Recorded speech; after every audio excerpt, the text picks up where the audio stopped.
Are you recontracting? Are you done? No, I'm not. Are you recontracting the trust? You remember what I told you at the outset of this trial, which is that if we started getting into You it, haven't you started answered the interrupting question. me. All right, Ms. Young, I'm going to find you in contempt of court. Are you and in I'm contempt immediately of imposing a justice, 20-day sentence, no matter what happens as a result of this trial. And I'm directing you not to interrupt me any further, all right?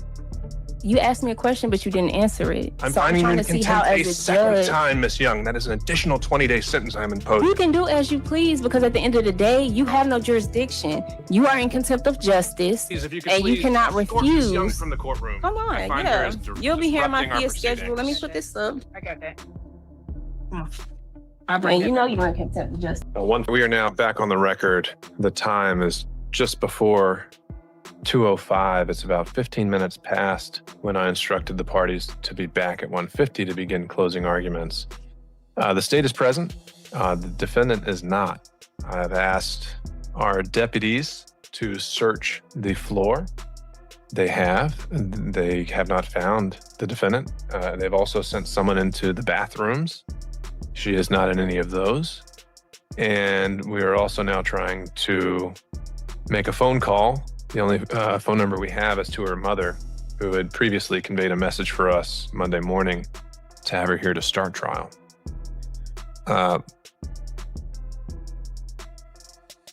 And at this point, we're also going to review security footage to see if she walked out of the front door of the courthouse. But looking at her table, it looks like all of the papers and things that she came with are not here anymore. She left a jacket behind, but otherwise all of her belongings are no longer here, from what I can tell. And we're now well after the time I told her to come back. She has not been spotted anywhere on this floor. And so I believe that she has now waived her appearance going forward through this trial, and we can proceed even in her absence under our case law. I would instruct the deputies at any point, if she shows up, she should be let in and she can resume being here. But until she does reappear, we're just going to proceed. So, Mr. Miller, are you still ready for closing arguments? Then let's bring back the jury. Is this for me? Judge, is this hers? I don't know what that is. This is jury charges. Yeah, that's hers. Yeah. Your Honor, Miss Morgan just went to the office, but she's on her way back now. Okay. Well, I think we can go ahead and just put some things on the record that we need. I need paperwork out my bag, if that's possible. Okay, one second.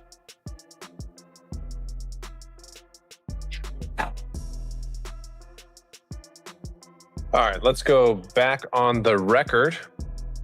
And first, I would like to perfect some information we received while we've been here on break during deliberations, which is that I requested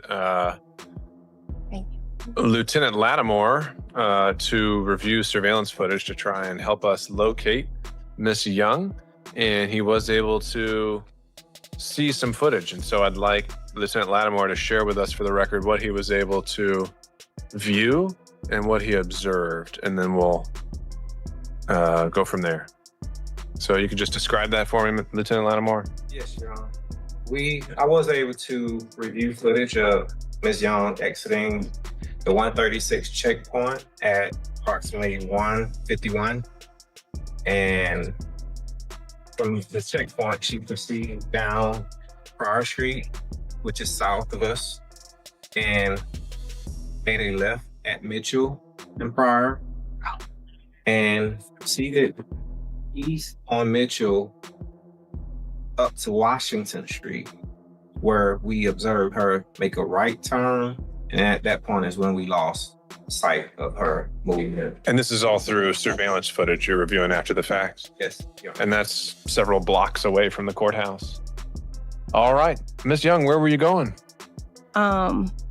Before I answer that, I previously stated that you were in contempt of justice, because of failure or refusal to proceed in equity under exclusive jurisdiction. Did you not acknowledge that we were in equity jurisdiction?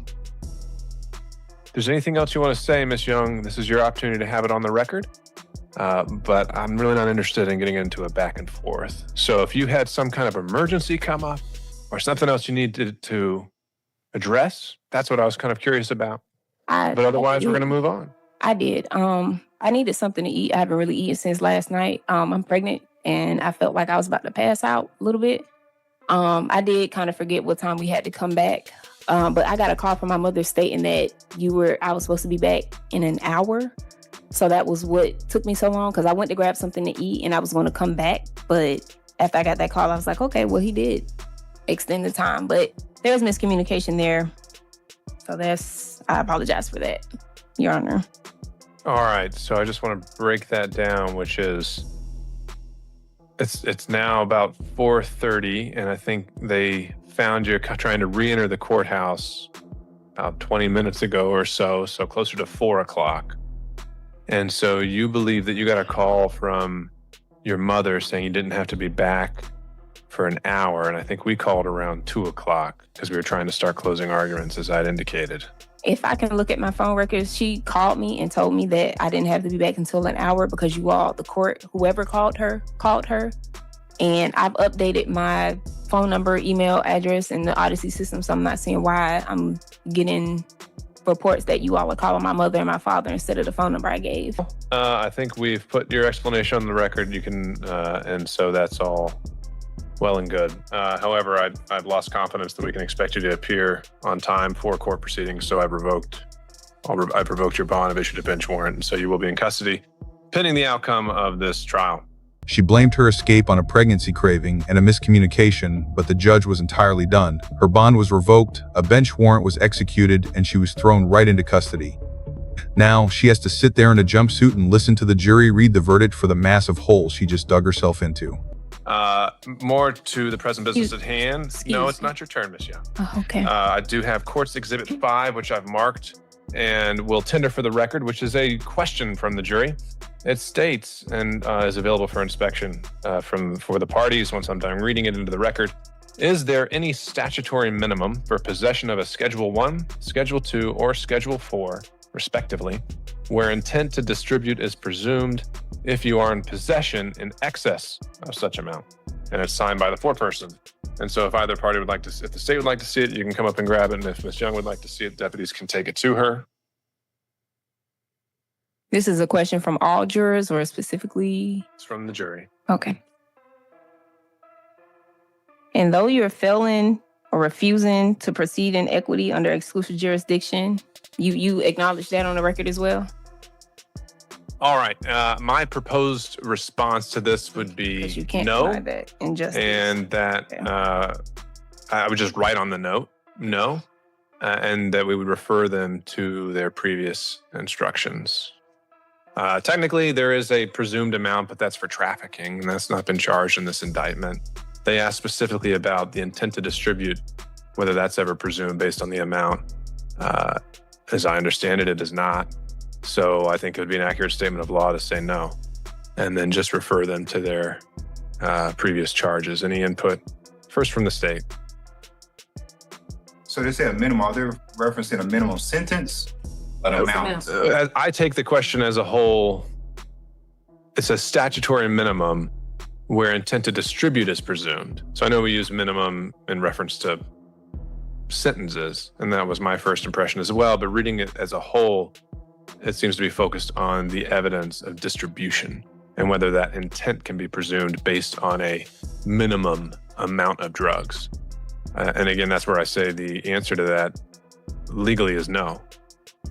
Actually, I mean, it really just says intent to distribute means intent to unlawfully deliver or sell.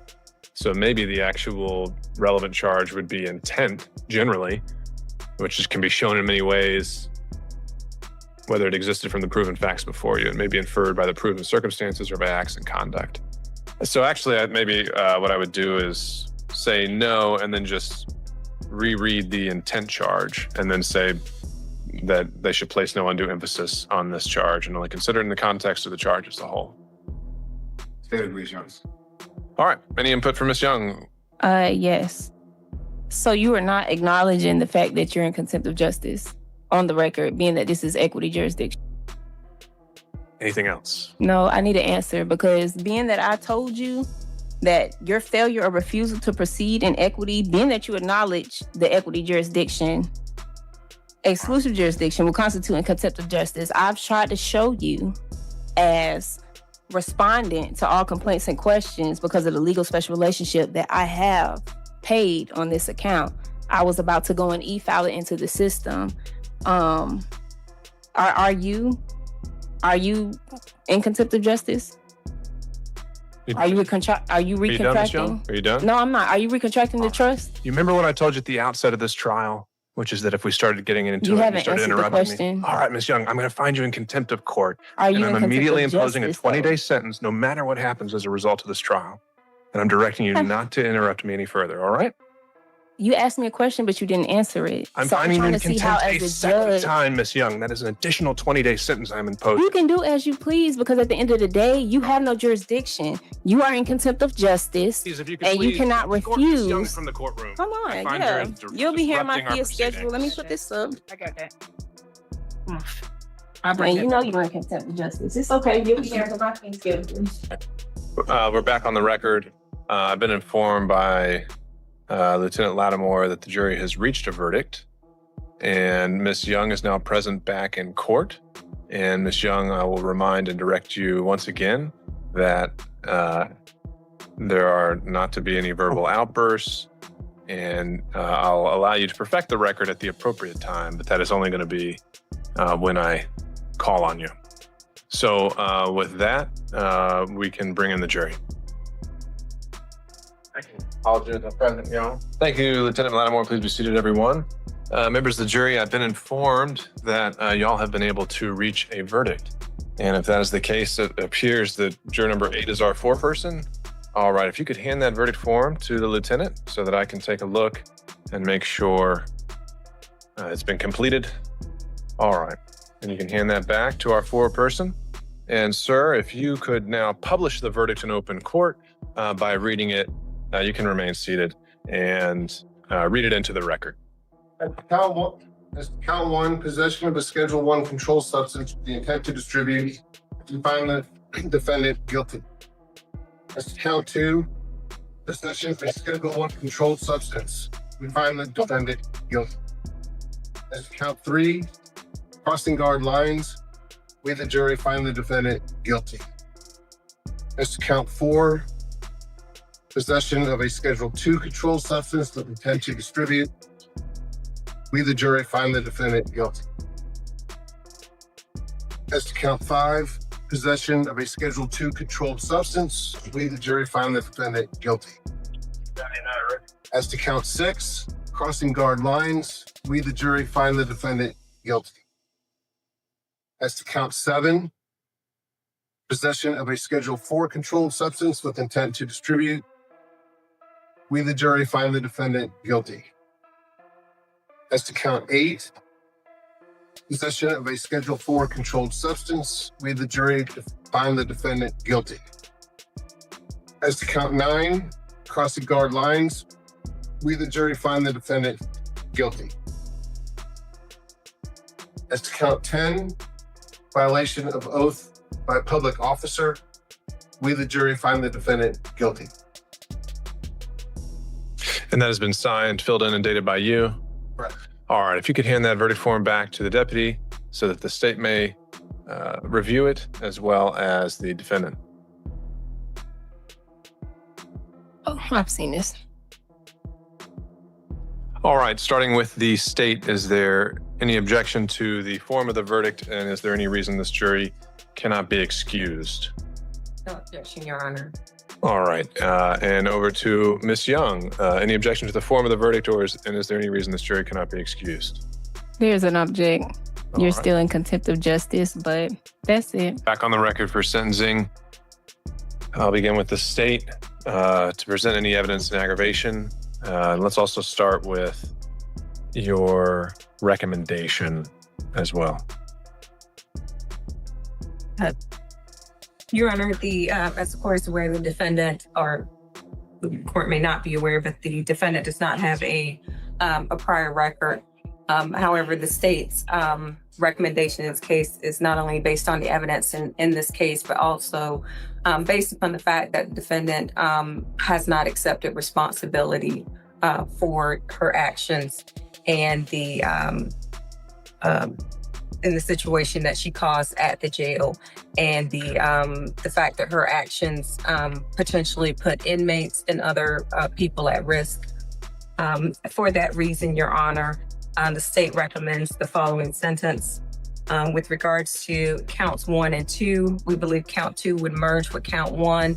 State's recommendations on counts 1 and 2 are 15 years to serve 10. State's recommendation on count 3 is 5 years to serve, concurrent with counts 1 and 2.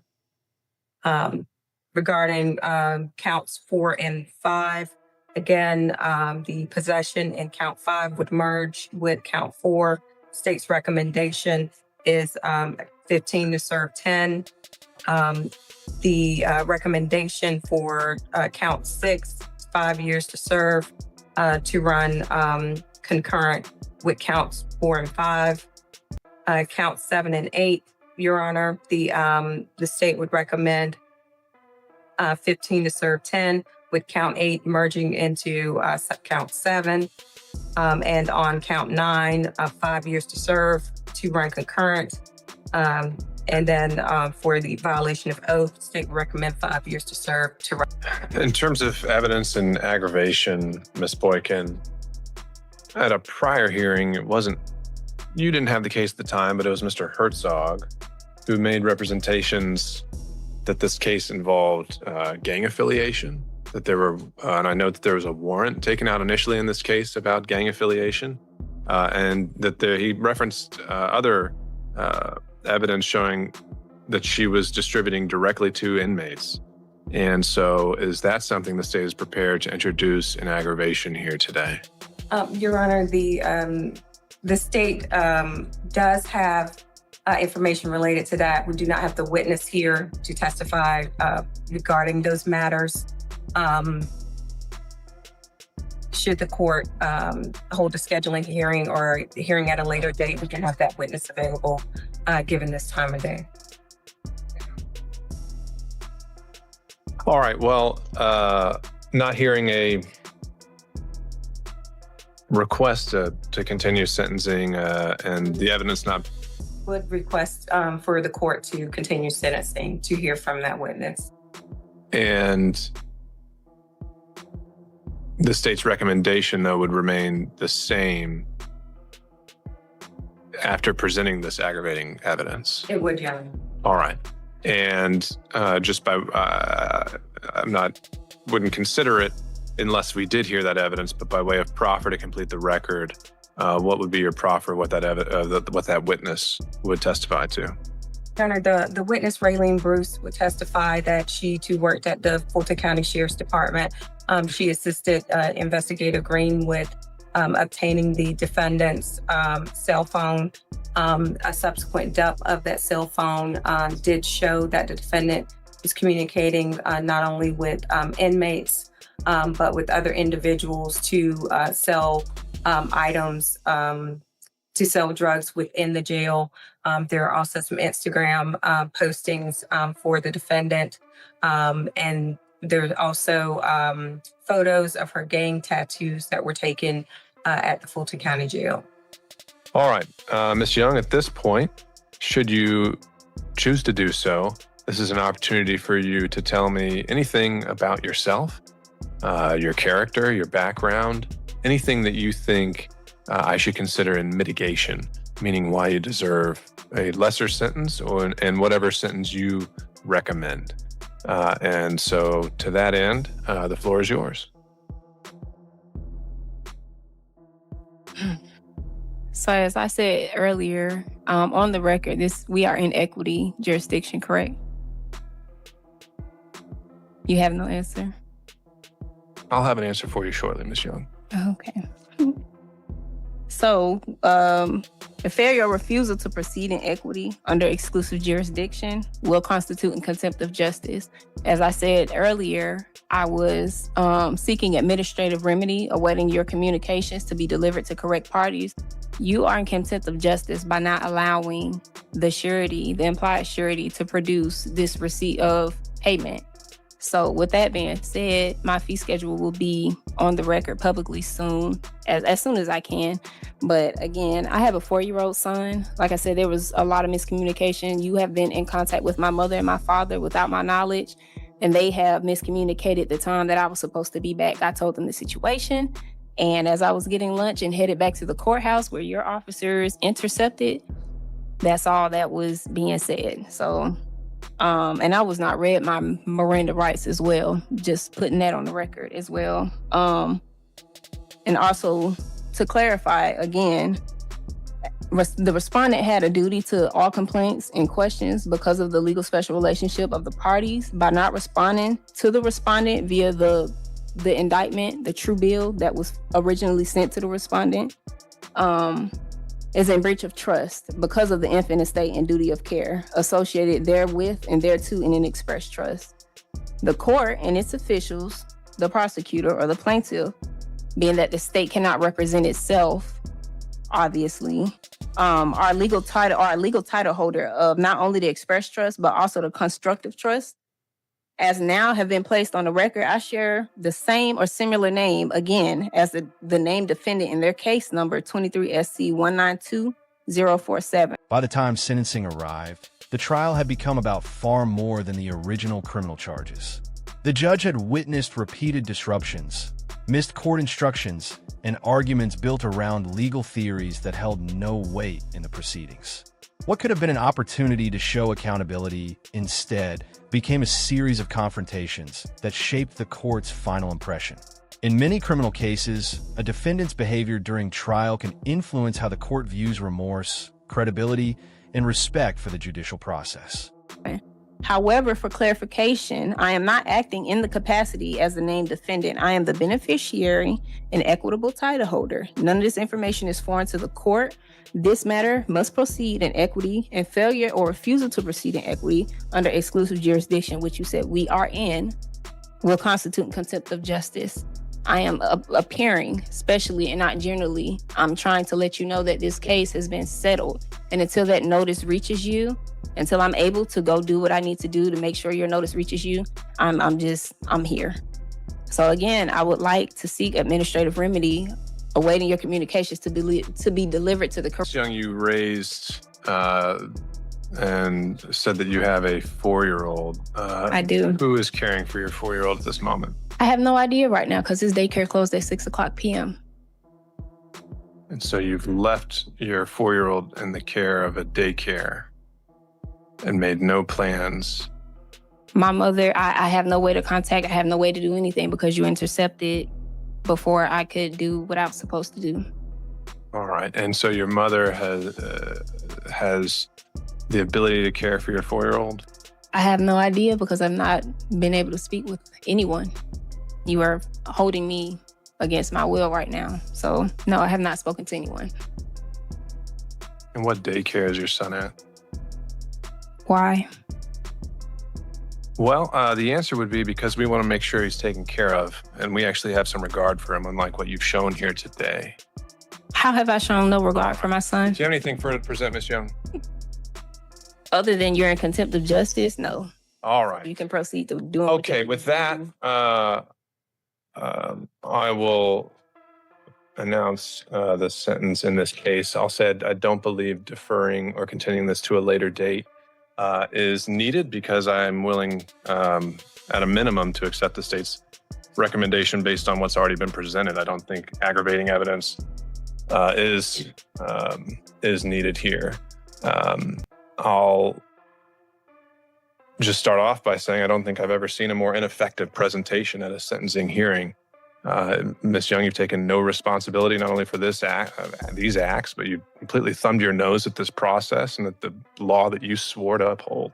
You've lied to me. You've embarrassed yourself and the department you used to work for. Aww. And you've contributed to the crisis we've had at this jail that we've had to experience for years. You're the cause of the danger that everyone who works there and has to be detained there has to experience. So I'm not going to belabor the point, but the sentence in this case will be 40 years to serve 15 years with the balance on probation.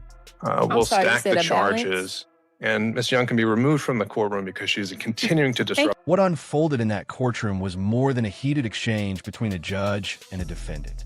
It became a clear demonstration of how courtroom procedure works when repeated interruptions cross the line. Every warning from the bench carried legal weight, and each interruption had immediate consequences. Rather than helping her defense, every confrontation pushed the proceedings further away from the facts of the case and focused attention on her conduct inside the courtroom.